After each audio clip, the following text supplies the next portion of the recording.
The sixth film in the Gamera franchise, the 1970 Gamera vs. Jiger, abandons the sci-fi space traveling theme and stays in a more grounded, typical setting and scenario featuring a giant monster destroying the city! Yeah! Oh, I love this stuff. I dearly missed all this city destruction, as there was barely any in the two previous installments. But why can't we have women in spacesuits as well? Why can't we have both? It's not fair! Well, I guess the film makes up for it by starring another awesome lady, Jiger, who awakens from her 1,000-year slumber when a statue that emits whistling noises is extracted from the ground. I mean, I don't have a foot fetish or anything, but jeez, look at those feet! They suck! Yeah, she has suction on the soles of her feet, so she can vacuum rocks up and toss them back at her opponents. Ooh! And there's jet propulsion on the back of her head that allows her limited flight. Oh, such mad hops! And she can jet ski through the water! That's admirable. She possesses great archery skills with giant quills that rival that of Gina Davis. The archery skills, not the quills. Oh yeah, and Jiger has a death ray! It's not as colorful as Barugan! Gotta throw that name in there. But this one's entirely comprised of sound, see? She not only destroys entire cities, but melts skin off the bone! What? Again, this is a film geared towards kids. How polarizing can you be when during the opening credits, you have happy-go-lucky youngsters screaming out a benevolent tune, while blood spewing out from a turtle's head? Come on! And there's a severed foot!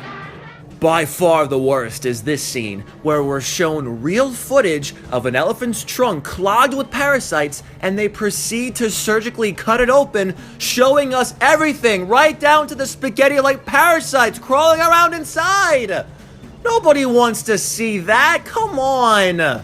What we really want to see is some fighting. Ooh, we're gifted with 3 battles, and what a plethora of entertaining moments, like when Jiger's undulating death beam drives Gammy to shove telephone poles into his ears?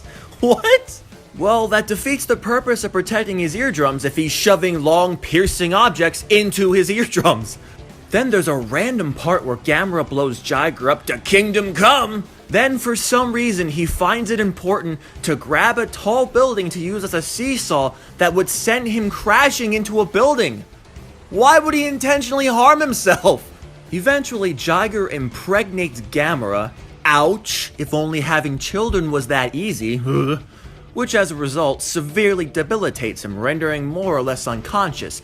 So looks like it's the kid's turn to save Gammy, so instead of outer space, we travel to the inner space of Gamera, thanks to the help of, yet again, a tiny sub. A yellow one at that. Gamera's stomach landing is nothing short of inflated plastic bags taped to the wall. Talk about carrying extra baggage, but then we witness some kids duking it out with the Widow Jiger. Oh, that's adorable! And then they end up killing it with a walkie-talkie! Death by walkie-talkie.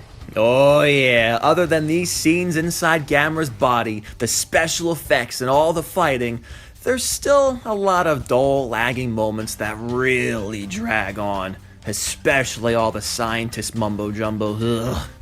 Honestly, the film doesn't birth anything new to the franchise. It recycles some old ideas, thankfully no stock footage, but it delivers at the right moments, bearing us a little bundle of joyous entertainment. Aww.